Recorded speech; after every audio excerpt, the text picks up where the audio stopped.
Kita awali Aceh hari ini, Saudara. Pemerintah Aceh Barat mengaku belum menerima surat resmi dari Kejaksaan Tinggi Aceh terkait dengan penetapan Kepala Dinas Perkebunan Aceh Barat sebagai tersangka dugaan tindak pidana korupsi program Permajaan Sawit Rakyat atau PSR. Pihak BKPSDM pun mengaku menghormati proses hukum yang sedang berjalan saat ini, meski sudah ada pejabat di instansi tersebut yang telah ditetapkan sebagai tersangka. Meski sudah beredar berita terkait penetapan Kepala Dinas Perkebunan Aceh Barat sebagai tersangka dugaan tindak pidana korupsi program Permajaan Sawit Rakyat atau PSR, namun pemerintah Aceh Barat belum menerima surat resmi dari Kejaksaan Tinggi Aceh.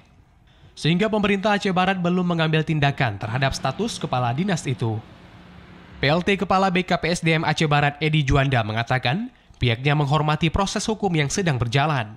Namun meski sudah mengetahui adanya pejabat di lingkungan pemerintah Aceh Barat sudah ditetapkan sebagai tersangka dalam sebuah perkara dugaan tindak pidana korupsi, hingga saat ini pihaknya belum mendapatkan pemberitahuan terkait penetapan tersebut dari Kejaksaan Tinggi Aceh.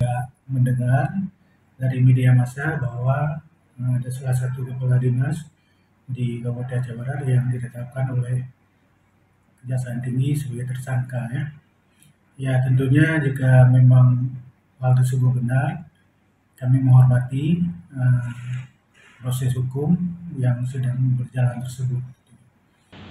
Jika nantinya setelah mendapatkan surat pemberitahuan dari Kejaksaan Tinggi Aceh, pihak BKPSDM akan melihat kembali terkait tindakan yang diambil pihaknya agar tidak bertentangan dengan aturan yang berlaku.